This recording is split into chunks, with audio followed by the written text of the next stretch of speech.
flying saucers are real. They've seen the aliens buzzing our missile silos. The UFO phenomenon, either we like it or not, is already very much part of our reality. That caused a compass needle to spin and spin. And that's where the whole seed for the idea of underground bases at Dulce was planted. They had very large eyes, and I found their stare extremely difficult to bear. Hello and welcome to the show. I'm Martin Willis, your host. Michael Lauk will be joining us in a moment for the news.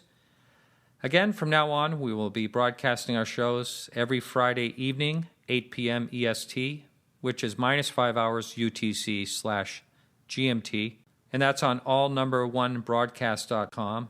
And after that goes live, we will post our podcasts on this website, which is podcastufo.com. While we are broadcasting, you can join us in the chat room. It's a lot of fun. Well, today we have a great show for you. I'll be talking to one of my favorite people in ufology. That's Robert Hastings. We're going to be talking about UFOs and nukes and quite a bit more. It's a great show. And Michael, what's going on with the news this week? It is honestly a light news week, Martin. Before we get into this week's stories, though, let me thank Mac Maloney for taking the time to be our most recent forum guest star. Yeah. Although the conversations with Mac are officially closed, you can still view them at our forums at podcastufo.com. You can also check out the show notes on the site, which include links to the coverage of all our news items. And of course, you can always connect to us through our very busy Facebook page, which Peggy oversees. I've been getting a lot of emails anyway, but we got a lot of favorable emails about the three of us when we were bantering last week. That was kind of fun. It was fun. And you totally ambushed Peggy by telling her the wrong day. I didn't tell, well, it's a long story. We'll just move on with the news. That's the way I heard it. Yeah, I'm sure. Starting off this week, we have an Australian sighting with video. A Queensland woman captured video of a strange light in the sky over Bundaberg on the night of July 17th. The sighting is just another in a string of recent sightings over Australia. Check the link in our show notes to go to the International Business Times coverage, which includes video and discussion of other recent sightings. Michael, I took a look at that, and, the lights... I don't know how long it was stationary like that, but I've seen a very similar video to that, which ended up being a landing light on a commercial jet, and after a while you could start to see the running lights on it, but first of all you saw a light that looked just like that. Has anyone come forward on that you're aware of?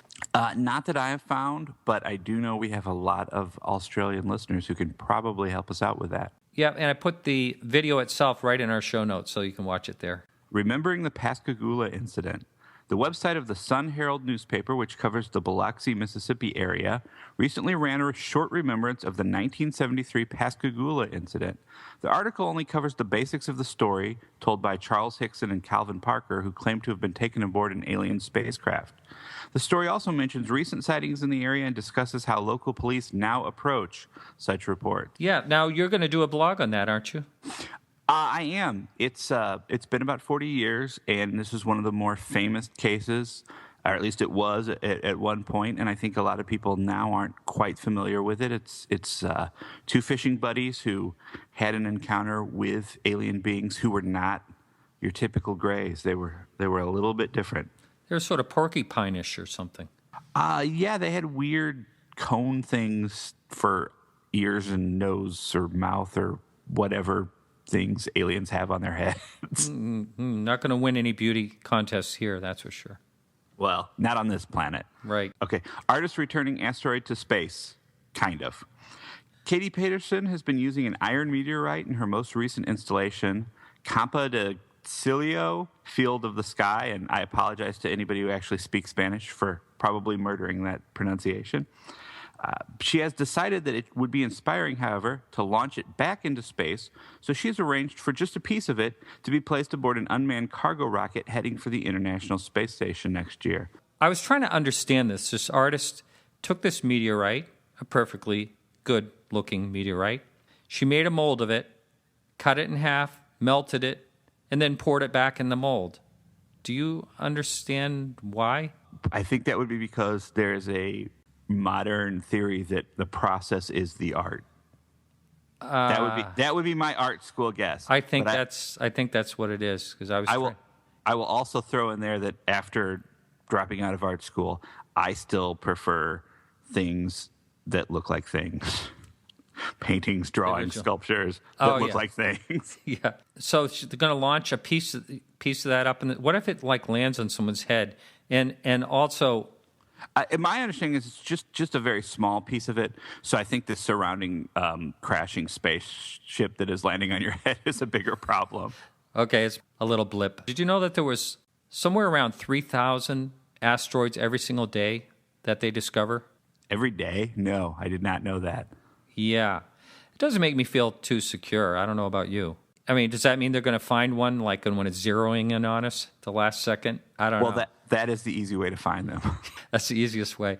Do you remember the story we had last week where the guy's spacesuit was leaking?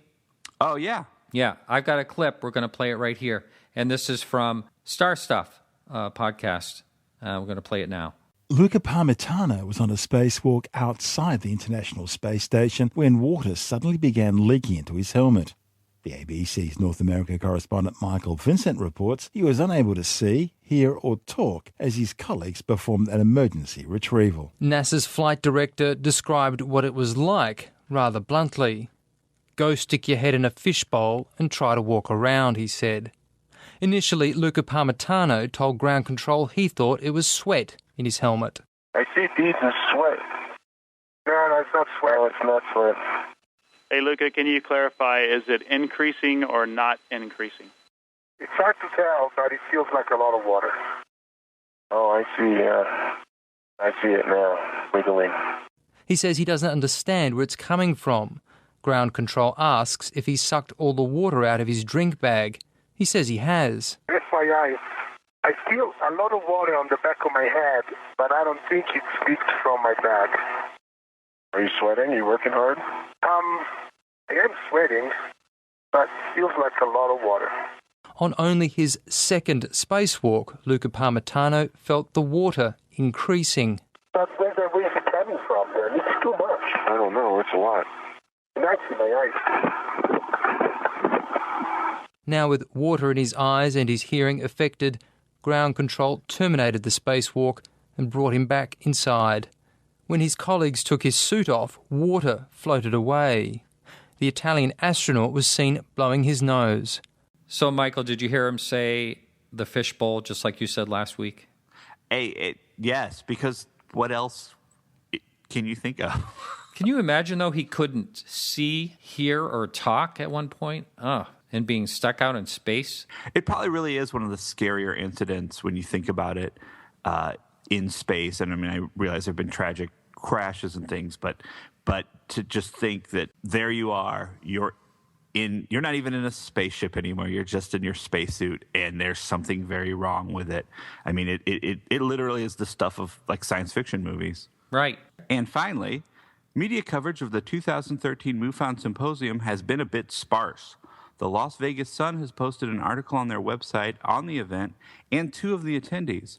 The article's focus is to show that people drawn to the symposium were not, and I quote, the type of tinfoil hat-wearing crackpot conspiracy theorists that are often associated with the field of ufology. Not even the MUFON website has an update, and there was no national press coverage to be found. There were no articles about MUFON's top 10 UFO cases of the year, which was scheduled to be released to the media during the event, no updates about the Atacama humanoid, and no coverage of the, again I quote, hard evidence that proves the crash of an ET craft as promised in MUFON press releases. Martin, in light of the press conference of the symposium, I'd like to ask you, is MUFON no longer relevant? I wouldn't say that. I wouldn't go that far. It is really kind of strange where you're not hearing too much about this. Maybe they were all abducted or something. Well, you'd think even that would make no news, right? Well, by some witnesses. Anyway. Well, hey, thanks a lot, Michael. That's it for the news, right? Yeah, that's all I have, and unless you want me to pound on MUFON some more. No, that's enough. I got it. Oh, actually, I have one more thing. I just want to give a listener shout out to our friend Bill in Sweden, and just mention once again, we've got people from all over the world listening.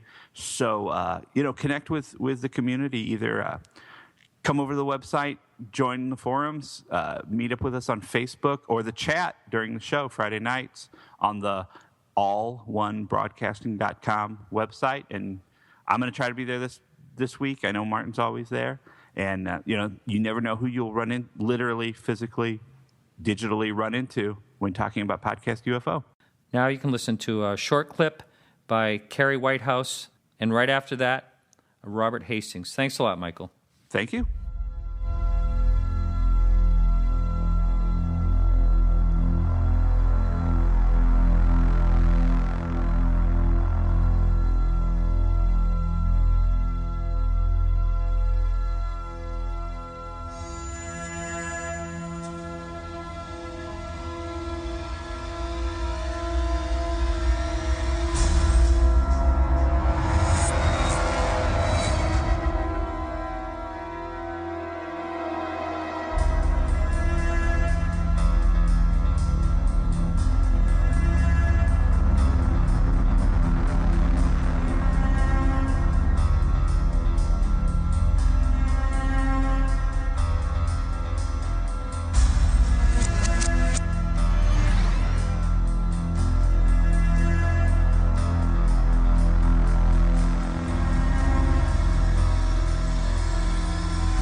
How you doing, Robert? Good. How are you? I'm doing well. Thanks for joining us again. And I've mentioned a couple of times, maybe in a podcast or two, that you've guided me through some guests and helped me a great deal. Always appreciate that. My pleasure. For those people who haven't listened to your other podcast with me earlier on and not aware of your book and your lecturing and all that, can you just give a brief rundown? I have been seeking out and interviewing military veterans who were involved in UFO incidents at nuclear weapons sites. And I've interviewed over 140 of them, beginning in 1973. The vast majority of those interviews are on tape. I held a press conference at the National Press Club in Washington in September of 2010. CNN streamed that live. If you go to my homepage, ufohastings.com, scroll down, you'll see the video of CNN's live streaming of my press conference. At that event, there were 7 of these military veterans who were involved in incidents involving nuclear weapons. The most famous, I think, are the twin incidents at Malmstrom Air Force Base in 1967 in March, about 8 days apart. Two incidents where UFOs hovered over missile sites, nuclear missiles, and the missiles malfunctioned. 3 of the 4 officers who were involved in that incident, or those 2 incidents, have publicly, to one degree or another, been candid about their involvement, their awareness of the incidents. Bob Salas is the best-known person. He's been quite adamant that this needs to be made public. He was the co-sponsor of my press conference. Another Air Force colonel retired named Fred Mywald, who was with Bob Salas at a place called Oscar Flight, has confirmed, but in a more guarded fashion, that indeed a UFO was present when all these missiles went down. In the other incident, a man named Walter Fiegel, who was a retired Air Force colonel, talked about 8 days prior to the incident at Oscar Flight. He was at Echo Flight, and a UFO suddenly was reported to be hovering over one of the nuclear missiles. 10 of them are controlled by a central launch control facility. And Walt Fiegel said he took a call from a guard who was at one of the sites, saying there's a large round object over the site. And seconds later, the missiles started malfunctioning one after the other. All 10 went down. And the stories I've heard from many of my other veteran interviews are identical or very close to what these 2 gentlemen or 3 gentlemen have described. So it's clear that if you look at the witness testimony and you look at the declassified documents, if you go to my document page, UFOs have expressed an interest for whatever reason in our nuclear weapons sites going back to the 1940s.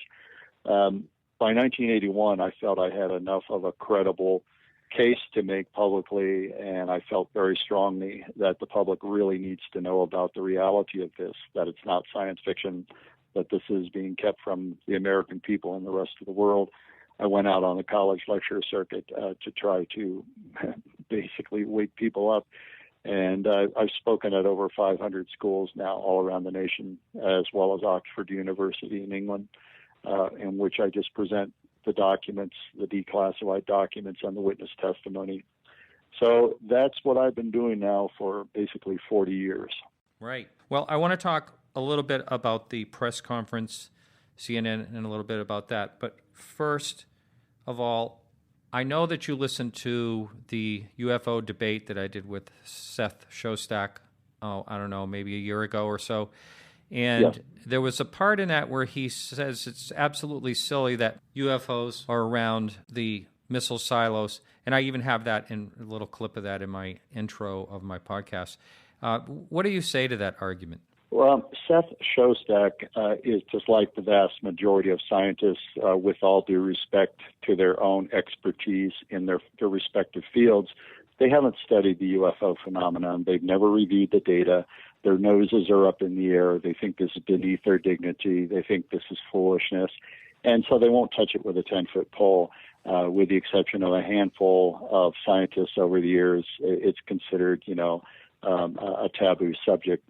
But science has many examples in its history where things were considered beyond the pale, but a few brave pioneers actually set aside their prejudices and preconceptions, and at the risk of their own professional reputations, took on the study of these very, taboo types of subjects.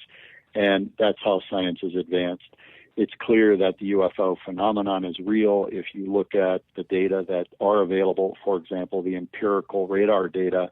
It's clear that there are hundreds of cases all over the world where radar has picked up these objects traveling thousands of miles per hour. They instantly stop or do a 90-degree turn. No aircraft on Earth can do that, not even in 2013. And yet many of these reports go back to the 1940s.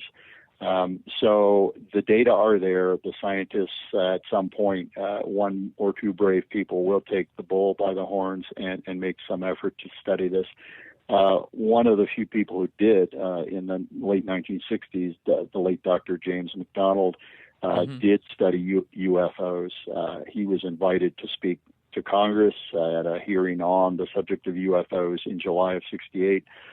He said point blank, my opinion is that these are extraterrestrial craft, but with the exception of people like J. Allen Hynek, who was an astronomer, or Stan Friedman, who is a physicist, very few people in the sciences are willing to stick their necks out and look at what clearly is an important subject that deserves scientific attention. Right, I agree with you on all that. Now, getting back to your press conference, it was live streamed on CNN, and it seemed like such a milestone at the time. Were you disappointed that it seemed like the press eventually just dropped the ball and didn't keep going? I was disappointed, but not surprised.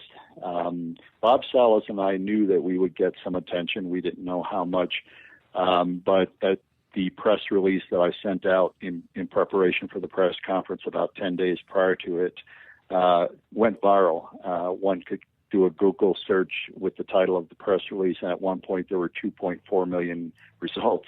Wow. So it just went through the roof. We got lots and lots of calls, lots and lots of inquiries, but it's one of those stories that, just died within a week. Suddenly there were no follow-up interviews. These 7 Air Force veterans who spoke, including Bob Salas, were divulging some very dramatic information. One would think that, national and international media would see the value of this, see the importance of it.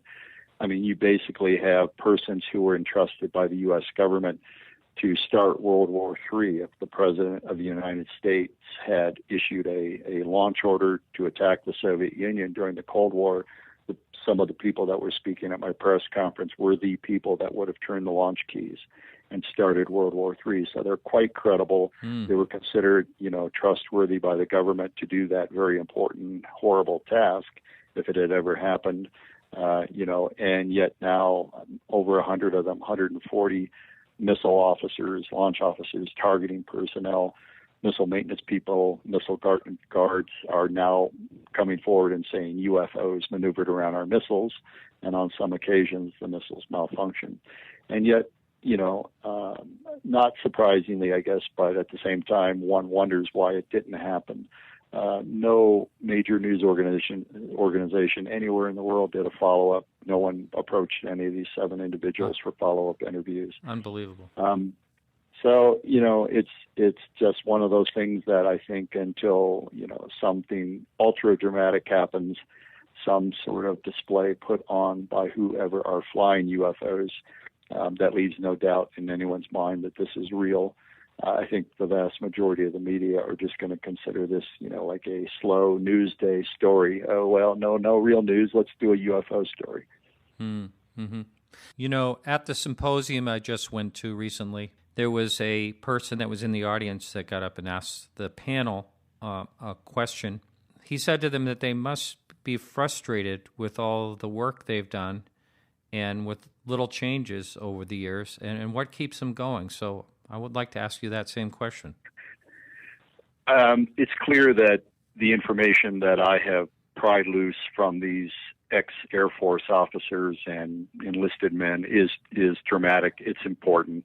It's clear that the phenomenon, the UFOs, whoever are piloting them, have been on the scene at the very inception of the nuclear age. They've monitored nuclear testing in America and Nevada and down in the South Pacific. We were testing weapons.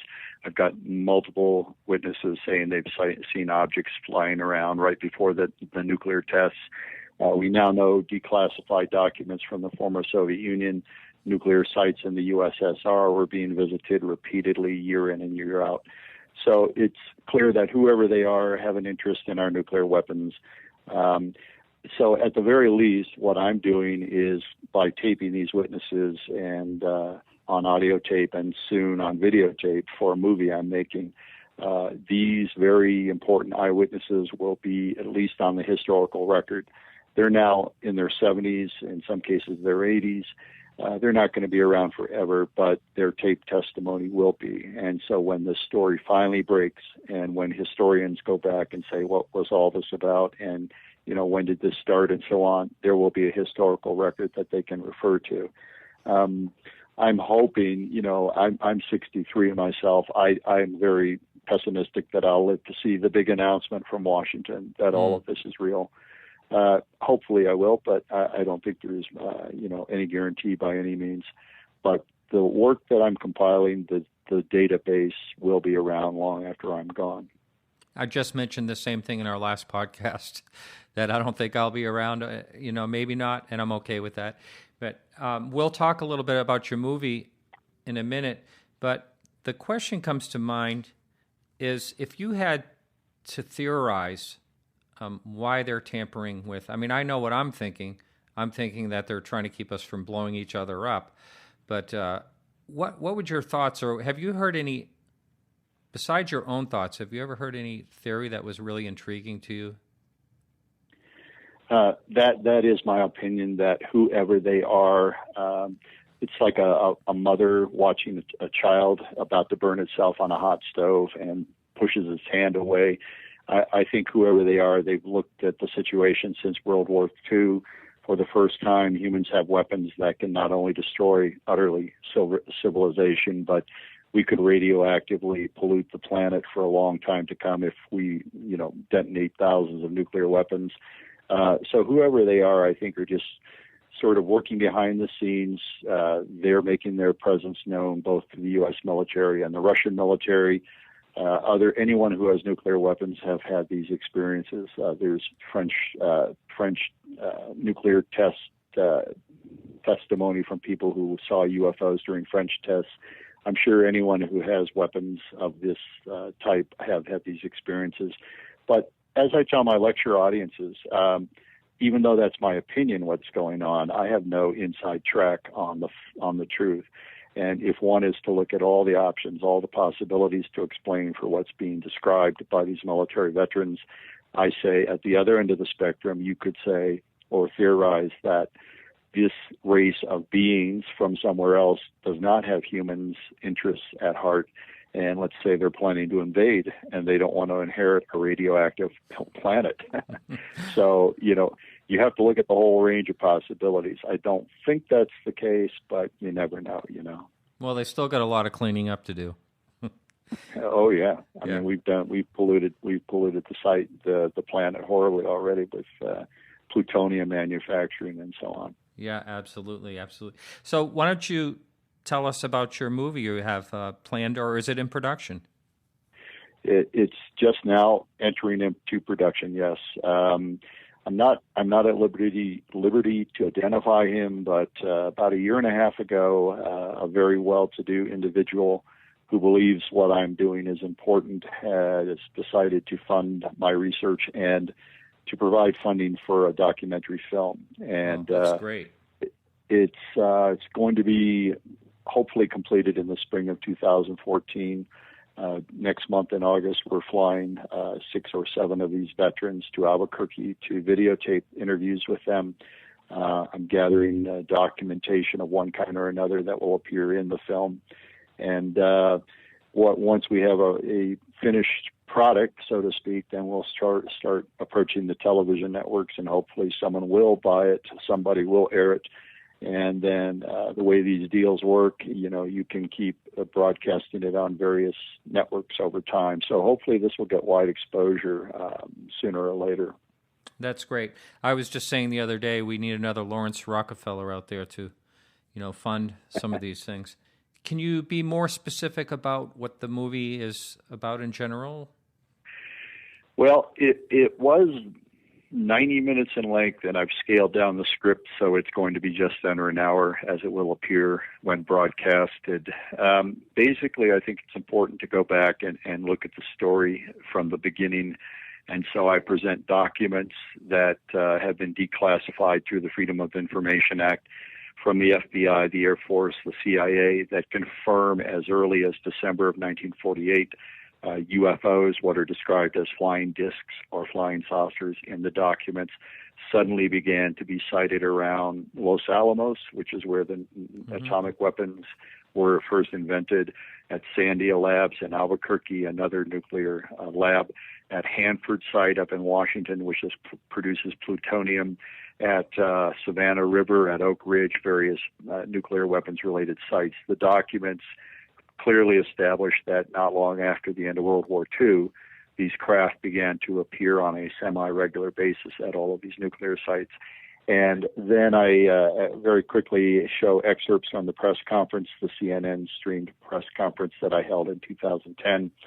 So bringing the audience up to date, basically saying, here are people finally talking about this for the media. And then I backtrack and cover some of the important cases over the last 40 years. I mentioned earlier the 2 incidents at Malmstrom Air Force Base in Montana in March of '67, where objects hovered over nuclear missile sites and the missiles malfunctioned. I also talk about the Big Sur case, which is dramatic beyond belief. Just a quick summary of that. There were missile tests being conducted at Vandenberg Air Force Base in California in the early 60s. A man named Bob Jacobs, he was a lieutenant at the time in charge of the photographic team that was filming these missile launches. He, in the early 80s, broke his silence and said that they were filming one of these missile launches. They saw the dummy nuclear warhead flying out over the Pacific Ocean after it had separated from the booster rocket. And suddenly, in this one launch, this small object appeared in the camera frame and approached the dummy warhead, which was flying at about 11,000 miles per hour, circled it, and flashed 4 bright beams of light at it, and suddenly it started tumbling and fell into the ocean hundreds of miles short of its target. Meanwhile, on film, you see the small point of light going, retracing its steps and basically leaving from the direction it came. Now, another officer, retired Air Force officer named Florence Mansman, Major Mansman, in the mid-'80s confirmed all of this, said, Bob, I wish Bob Jacobs had not talked about this, but since he has, the cat's out of the bag. It did happen. He said that I analyzed that film frame by frame with a magnifier. And when I did, I found out that little point of light was a disc-shaped object with a dome.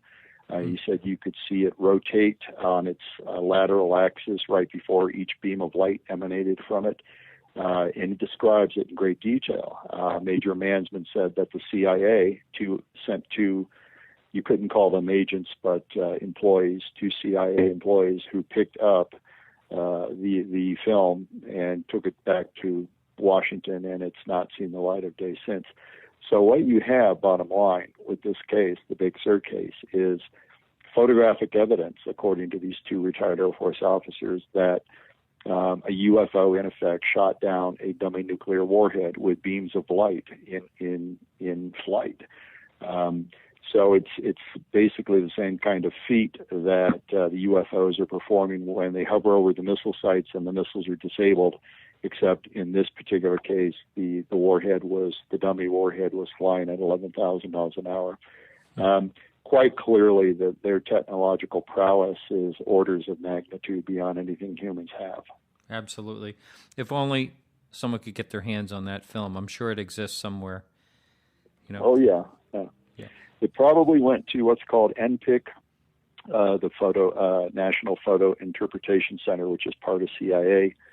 At the time, the man heading that up would have been Art Lundell, and he's the one that briefed President Kennedy when they did the U-2 overflights of Cuba during the Cuban Missile Crisis and found the Soviet missiles in Cuba. Art Lundell went to the White House with these large photos, blow-ups, and showed President Kennedy and said, the Russians have missiles in Cuba.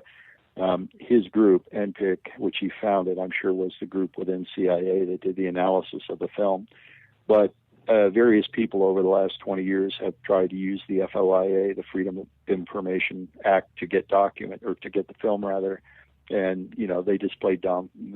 No one in the Pentagon, no one at CIA will acknowledge even knowing about the film, let alone possessing it. Yeah. Par for the course. Do you have a working title for your movie that you're working on and a date of a release? My book is called UFOs and Nukes, and that's the working title of the film, UFOs and Nukes. The release date, I couldn't really tell you at this point, hopefully spring of 2014. Mm-hmm. Well, I'm on your mailing list, and I get your articles as you write them and enjoy every single one of them. And someone can do that just by writing you on your website, can't they? Yes. Contact me, and I'll update people and let them know when the film is anticipated to come out, yes. Yeah. Now, on your website, you have an article about the British Ministry of Defense released all of the UFO files with a question mark.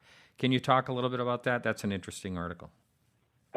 Nick Pope, who used to work for the Ministry of Defense for many years at their UFO desk, as they call it, he has sort of, in my view, until just now or just recently, he has more or less, in my view, he pulled his punches. He didn't really explicitly say what was going on at MOD in terms of the document release. What he did for me within the last probably 2 to 3 weeks ago was tell me in an email that these low-level document releases that have taken place over the last 5 years by MOD, the Ministry of Defense, in effect are meant to deflect public interest, deflect media interest, deflect the interest of a British Parliament, so they don't clearly and closely look at the real situation, the MOD's real take on UFOs. What he tells me in this email, which I've reprinted in a press release that appears in my article on the release of the documents, is that these low-level document releases were already considered declassified by the Ministry of Defense. They were not considered as important information, whereas documents relating to national defense in the UK or intelligence matters, national security in general, are exempt from FOI disclosure. And what I said in my article was that what the British government is doing now is the same thing the American government did in 1969. They made this big to-do about, we've studied UFOs for 22 years. We found no evidence that they jeopardize national security. Therefore, we're closing down Project Blue Book. And the sleight of hand, the game that was being played was, we're no longer investigating UFOs. Well, that was entirely untrue. And documents released in the 70s through the FOIA confirmed that other groups within the Air Force were continuing to study UFOs, always had studied national security-related UFO incidents. A group called OSI, the Office of Special Investigations, is one of them. We now know that CIA and the National Security Agency also were studying UFOs, gathering data. But the game that was played, the PR exercise that took place in '69 was, hey, Americans, we found no evidence that UFOs jeopardized national security, therefore we're no longer going to look at them and we're closing down Blue Book. Meanwhile, all these other investigations were going on in secrecy, continued to.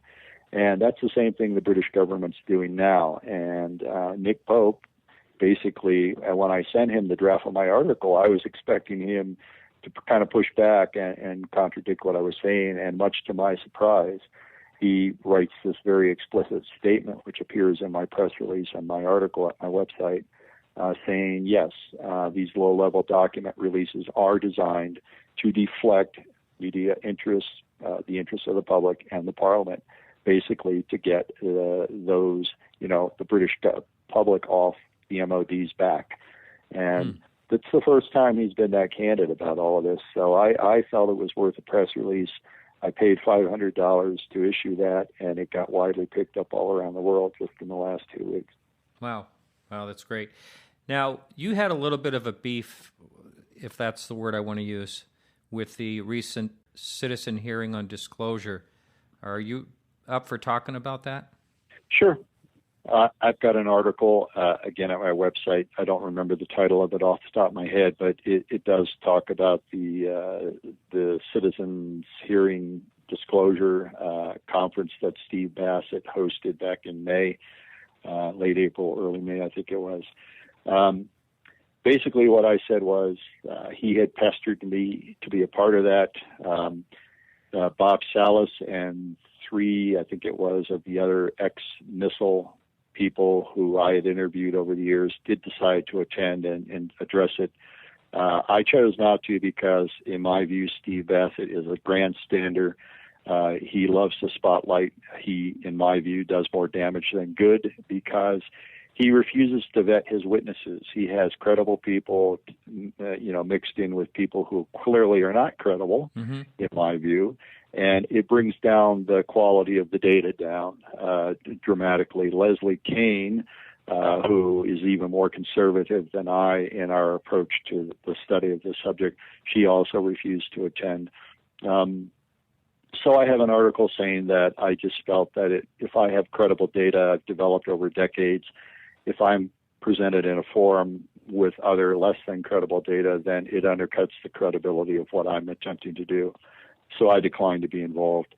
In particular, what I take issue with are people who advocate the legitimacy of something called MJ-12, Majestic 12.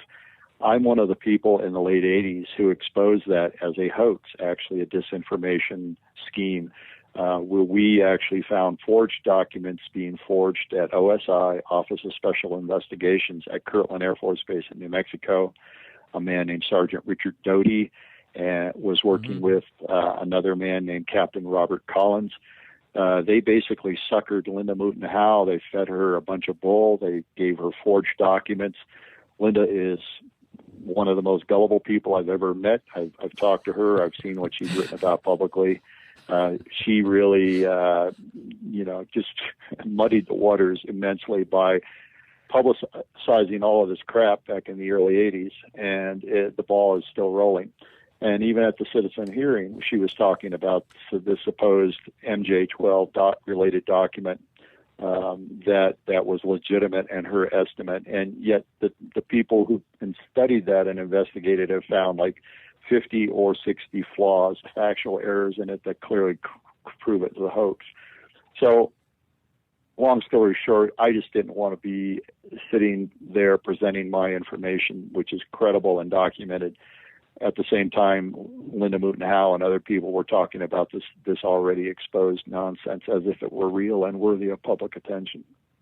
Yes, I do believe that Linda Moulton Howe at one time was on a really good track. I mean, her story on the cattle mutilations and things like that just seemed really solid at one time, and it does seem that a lot of people tend to stray a little bit as if they're in this long enough. Well, I agree with that, and I've written articles in the past in which I've said just that. Her initial work on cattle mutilations was groundbreaking. She actually did a film called, Strange Harvest, maybe? I think yeah, it was. I think that's it, yeah. It won a regional Emmy in 1980, if I'm not mistaken. And on the strength of that, this film about cattle mutilations, HBO gave her a $1 million budget to produce a film on the UFO cover-up. And shortly thereafter, she suddenly gets a call from this OSI agent, Richard Doty, saying, "Come to Kirtland Air Force Base. We want to give you the inside story. We know you're doing this movie. We're going to give you the good story because the government wants to break the story about UFOs." Well, she swallowed that hook, line, and sinker. As I said earlier, they ended up giving her a bunch of forged documents and a bunch of bull about any number of things, about secret alien U.S. treaties, any number of nonsensical things. And one of the other civilian researchers they sucked into this, a guy named Bill Moore, I helped expose him in March of '89, and he actually showed up at my door and threatened me and basically said, tried to get me to retract my statements, which I didn't. And 3 months later, whenever July 1st of '89 at the MUFON conference in Las Vegas, he stood up and confessed to about 90% of what I had written 4 months earlier, right, and said that, yes, he and Linda Howe and others, civilian researchers, had been sucked in by this disinformation scheme. Linda's ego apparently won't let her admit it to herself even, but she was duped. She was just led around by the nose, and she's still touting all of these forged documents as legitimate and important as recently as this past May. It's crazy. Yeah, I was talking to Chris Lambright, who was sitting in that audience when Bill Moore came out, and he said he was just blown away by that whole situation. Yep. Can we talk a little bit about Jaime Maussan's film that he's doing? He's working with you on this, is he? Jaime is working on a production for Mexican television, and I think it's going to air before the end of the year. Basically, it's covering the nuclear weapons-related UFO incidents, so it largely has to do with my research. And last fall and again this spring, I traveled with him and his camera team around the country, and we interviewed probably 6 or 7 veterans who will appear in the film, discussing the kinds of things that I've been talking about this past few minutes. So that's what that's about. It basically will open up for a Spanish-speaking audience my research, which really has been not available to them unless someone speaks English as well. So this is a very positive development. I recently attended a conference in Copenhagen, the Danish exopolitics group's meeting.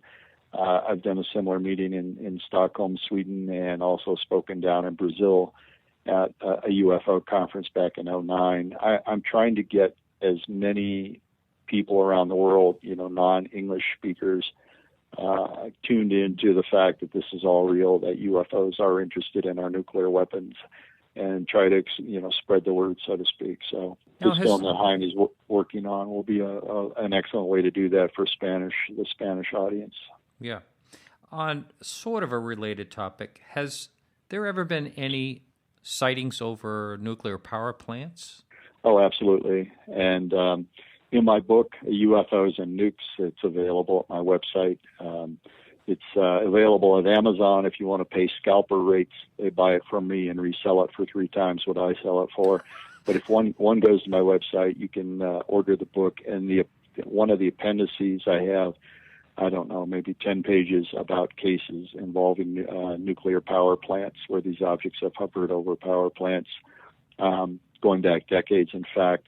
The most dramatic case apparently was the Chernobyl plant, the reactor that exploded in Ukraine in April of '86. A decade later, there were articles appearing in the Ukrainian and Russian media. This was after the collapse of the Soviet Union, There were stories about nuclear radiation teams, radiation monitoring teams, who were sent by the Soviet government to, assess the situation after this reactor exploded. And apparently one of the team members said that after they were there and had taken radiation readings, which are extremely high, this brass-colored sphere appeared over the damaged reactor, they estimated, for 3 to 5 minutes. And at one point, while it was hovering above the damaged reactor, sent down 2 crimson-colored beams of light for some brief period, and then the thing raced away. And the next time they took a radiation reading, it had diminished by, I believe it was 2/3. There was a dramatic decrease in the radiation detectable. And I don't know of any scientific principle that we're aware of, we humans are aware of, that can account for that. Radioactivity has a predictable, slow decay rate. Right. So what the stories basically said, that were published in the mid-90s, was that a UFO appeared above the damaged reactor, did something, and suddenly the radioactivity level was dramatically reduced. So that's pretty dramatic. It is. Maybe he was just filling up the tank, the gas tank. But no, that is something, and it just kind of points more and more to the fact that, they're trying to save us from ourselves in a type of way. That's the way I read it. After the damaged reactor in Japan, the Fukushima reactor, I've seen stories on the internet supposedly about UFO sightings at that site, and all of them were pretty bogus. I haven't seen one that I consider credible that has valid, verifiable sources. They're just kind of the rumor mill that you find on the internet. But right. It wouldn't surprise me that whoever are flying these things were taking an interest in the damaged reactors over there as well. Yeah. Has there been anything new on the horizon of your research? More of the same, I guess you could call it.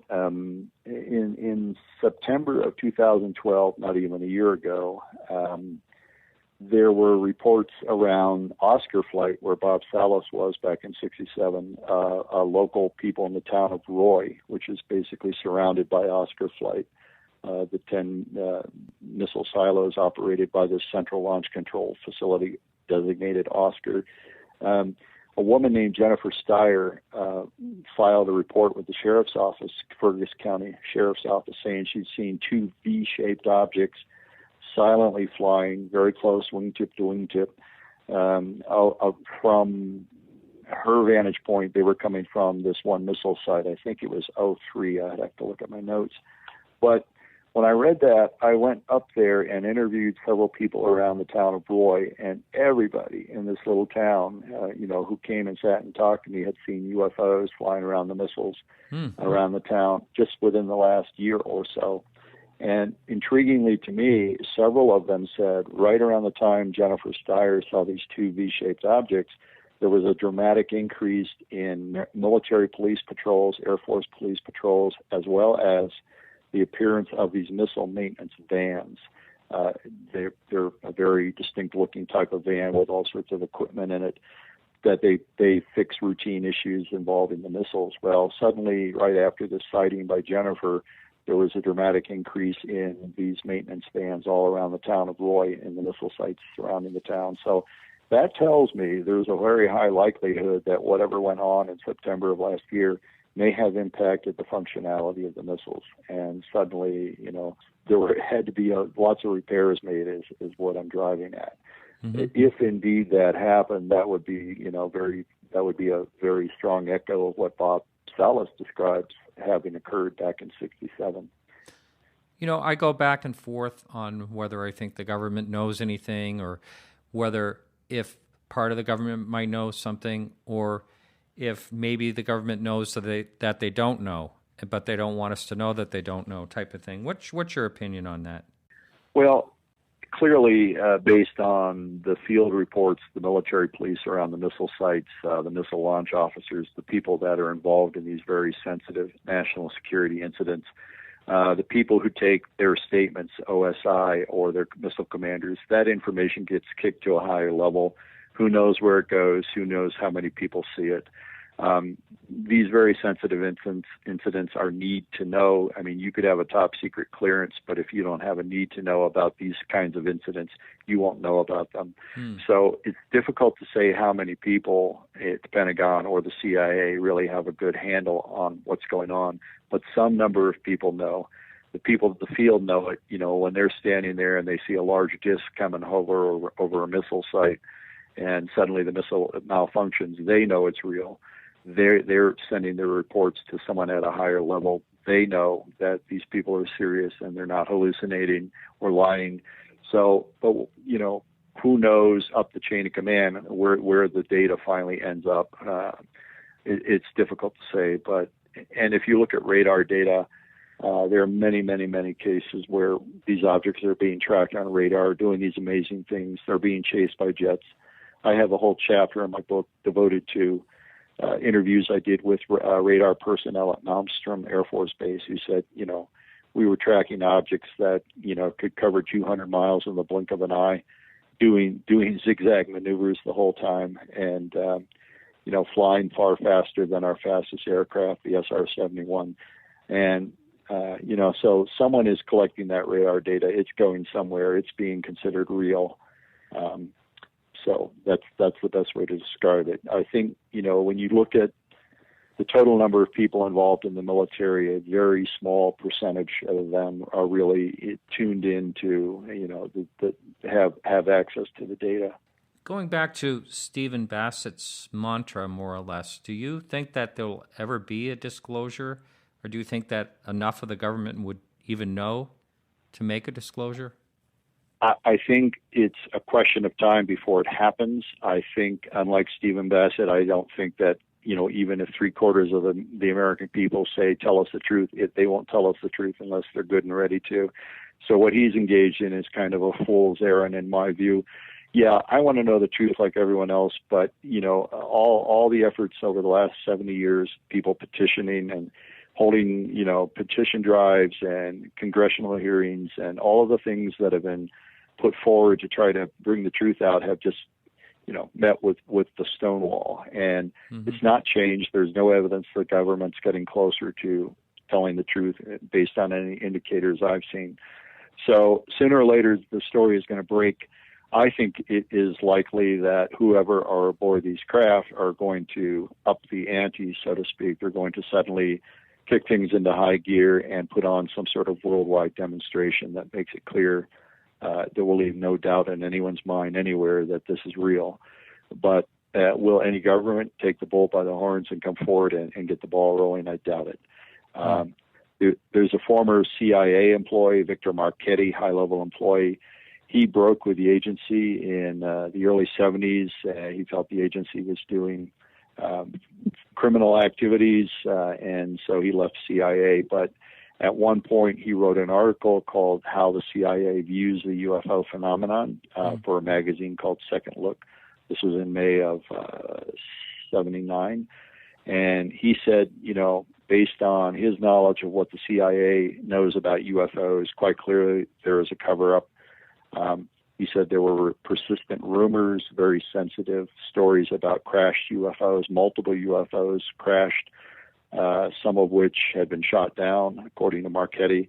But most of the article was devoted to the fact that no government on Earth is going to, rock the boat, so to speak, by announcing all of this as real, because the consequences are so unpredictable. The people in power, the people who are enjoying the status quo, want to keep things nice and tranquil, and they don't want to suddenly admit that there are forces beyond their power that they have no control over. You just don't want to go on television and tell your citizens, in any country on Earth, that there's some power that's above you that they have no power over. So Marchetti's premise, and I think I agree, is that no one's going to really take the initiative and make the first announcement about this. It's going to unfold in some other fashion. Mm-hmm. Going back to evidence, I have talked to a couple of skeptics, and I bring up the radar, what I call radar evidence, and they say, no, it's not evidence. Basically it could be anomalies, it could be, it's explained away. What would you have to say to a skeptic that said that to you? Those are the people that have never actually studied the data in any given case, and even a single case. They're the armchair experts who make broad, generalized statements like that. They've never taken the time to look at the data. If you look at the data, you have, in some cases, multiple radar installations simultaneously picking up the same object. All of the data are correct. It's not a malfunctioning, radar set. In other cases, you have visual confirmation, the famous case from 1952, July 52, where many UFOs were overflying Washington, D.C. Mm-hmm. The military, and in particular the forerunner of the FAA, admitted they were picking these objects up on radar. And when Air Force interceptors were sent up after them, there were occasions where when they got close to the UFOs, they see these luminous balls of light or flattened ellipse-shaped balls of light, or shaped lit lights, and that corresponded precisely where the targets were on radar, indicating these were real solid targets being tracked. They were craft apparently enveloped in plasma.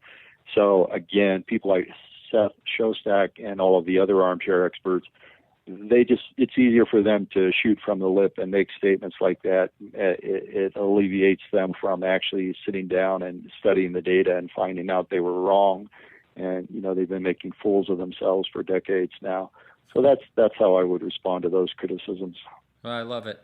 Well, thanks so much, Robert. It's been another pleasant talk with you. I really appreciate your good work that you do. Well, thank you. Well, that's it for our show today. Thank you for listening. I never really like talking about money, and I promise I'll only do it once a month at the very most. We have a new PayPal subscription button on our sidebar at podcastufo.com. Monthly subscriptions range from $5, $10, or $25. It's an easy sign-up, and it's also an easy cancel at any time. This show is growing all the time, and our gold-plated problem is we might be having to buy some more bandwidth. So for the price of a few cups of coffee a month, you can really help us out a lot. And if you cannot help us, we still want you to know we appreciate every single listener. Thanks again, and make sure you check back next week for UK's Kevin Goodman on Warminster UFOs. Well, today's outro is by Katie, our fan in Australia. Thanks a lot, Katie. And remember, everyone out there, keep your eyes to the sky and your curiosity high.